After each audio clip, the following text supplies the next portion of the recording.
এখন শীতের সময়, তাই পিঠে আমরা সবাই বাড়িতে বানিয়ে থাকি। আর সেরকমই আমি আজকে আপনাদের সামনে নিয়ে এসেছি পাটিসাপটার রেসিপি। আর খুব সহজভাবে বানিয়ে দেখাবো। পাটিসাপটা আমরা বাড়িতে বাঙালিরা সবাই বানিয়ে থাকি, কিন্তু এক একজন এক এক রকম ভাবে বানায়। আমিও বানাবো একটু আমার মতো করে। চলুন তাহলে দেরি না করে দেখে নেওয়া যাক আমার আজকের ভিডিওটি। পাটিসাপটা বানানোর জন্য একটা কাপে মেপে, চা খাওয়ার কাপে মেপে 1 কাপ আমি চালের গুঁড়ো নিয়ে নিলাম। এটা আমার বাজার থেকে কেনা চালের গুঁড়ো। আর এই 1 কাপ চালের গুঁড়ো আর 1 কাপ মাপে আমি সব কাপের মেপেই করছি। হাফ কাপ ময়দা নিয়ে নেবো এখানে।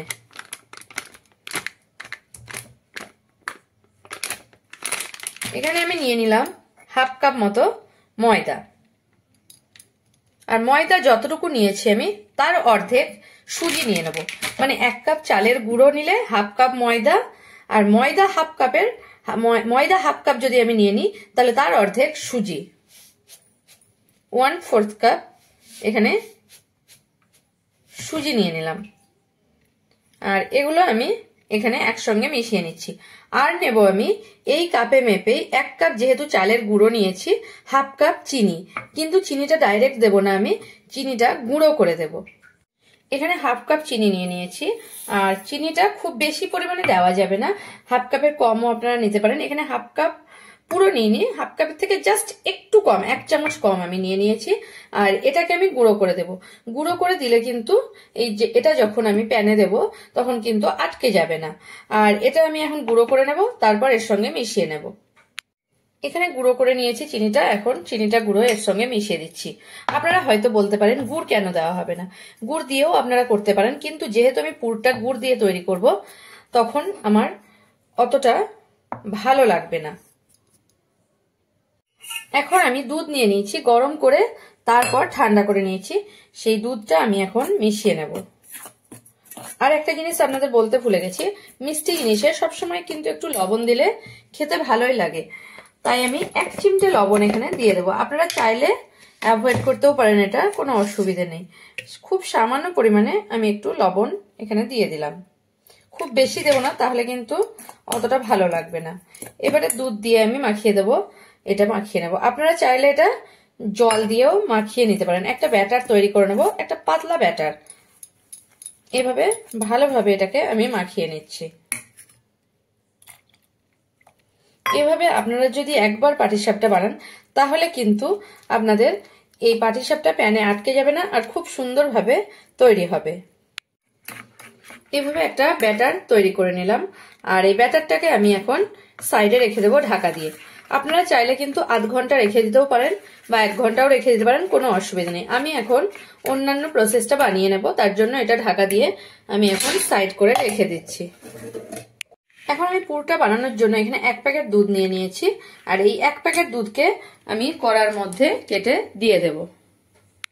দুধটাকে কড়ার মধ্যে দিয়ে দিয়েছি। হাই ফ্লেমে আমি মানে দুধটাকে ফুটতে দিয়েছি।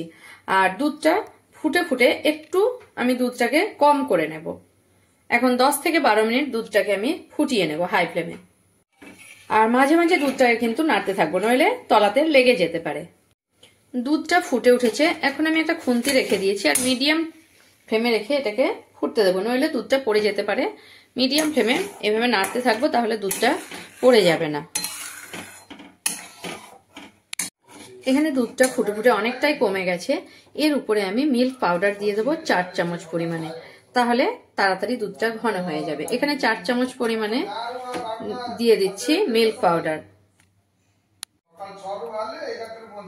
এখানে আরো 2 চামচ মানে 4 চামচ আমুল পাউডার আমি দিয়ে দিলাম। তারপর মিশিয়ে নিচ্ছি এটার সঙ্গে। এখানে আমার দুধটা মিশে গেছে। তারপর 5 মিনিট পরে আমি এখানে আমার নারকেল কোড়াও আপনারা দিতে পারেন। এখানে নারকেল আর গুড় মেশানো আমার পুর আছে, সেটা আমি দিয়ে দিলাম। এবারে একদম লো ফ্লেমে রেখে এটাকে মিশিয়ে নিচ্ছি। এখন আমার কিন্তু হয়ে গেছে পুরটা। এবারে গ্যাসের ফ্লেমটা অফ করে দিচ্ছি, নইলে এটা বেশি টাইট হয়ে যাবে। আর 5 মিনিট পরে দেখাচ্ছে হাই ফ্লেমে এটাকে করে নিয়েছি। এবারে আমি এটাকে একটু ঠান্ডা হতে দেব। এখন আমার খোয়া ক্ষীরটা দেখুন, যেটা করেছি দুধ শুকিয়ে নিয়েছি। আর এটা আমার এখন এতটা মানে শক্ত হয়ে গেছে, হাত দিয়ে দেখুন হাতেও লেগে যাচ্ছে না। এবারে আমি চলে যাব পরবর্তী ধাপে। এখানে আমি একটু ঘি নিয়ে নিয়েছি। কিন্তু এতটা ঘি নয়, আমি দেখাচ্ছি এতটা, অল্প একটু ঘি আমি খুব সামান্য পরিমাণে নিয়ে নিলাম। এখানে একটা ফ্রাই প্যানে ননস্টিকের তাওয়া বসিয়ে দিয়েছি, আর ঘিটা এভাবে একটু চারিদিকে তাওয়ার মধ্যে ভালোভাবে এভাবে নিয়ে নিচ্ছি। একটু চারিদিকে এভাবে দিয়ে দিলাম, যাতে পাটিসাপটার মধ্যে ঘিয়ের গন্ধটা খুব সুন্দর একটা আসে আর পাটিসাপটা খেতেও ভালো হয়। এবারে আমি এটাকে ভালোভাবে হাতা দিয়ে যে ব্যাটারটা তৈরি করেছিলাম এভাবে নেড়ে নিচ্ছি। এবারে এই ব্যাটারটা অল্প হাফ হাতা নিয়ে এর মধ্যে দিয়ে দিচ্ছি, আর গ্যাসের ফ্লেমটা আমার মিডিয়ামে আছে। একটু হালকা করে এভাবে দিলেও চলবে, কিংবা আপনারা চাইলে একটু এটাকে মানে তাওয়াটাকে ঘুরিয়ে নিতে পারেন। এভাবে জাস্ট কয়েক সেকেন্ড আমি অপেক্ষা করব। এবারে এখানে যে ব্যাটারটা আমি তৈরি করেছিলাম পুরটা, সেটা একটু সাইড করে লম্বালম্বি ভাবে এভাবে দিয়ে দিচ্ছি। এবারে কিন্তু সঙ্গে সঙ্গে এটা দিয়ে ধীরে ধীরে ঘোরাতে হবে, নইলে কিন্তু এটা ধীরে ধীরে আর মানে বেশি দেরি করলে ফেটে যেতে পারে। তাই আমি একটা চামচের সাহায্যে আর একটা খুন্তির সাহায্যে এভাবে ঘুরিয়ে নিচ্ছি, তাহলে কিন্তু আমার পাটিসাপটা পুরোপুরি রেডি হয়ে। এবারে আমি পিঠেটাকে নামিয়ে নিচ্ছি। এভাবেই কিন্তু আমি প্রত্যেকটা পিঠে বানিয়ে নেব। এখন পাটিসাপটাগুলো আমি তৈরি করে নিয়েছি, আরও আমার হয়েছে এখানে।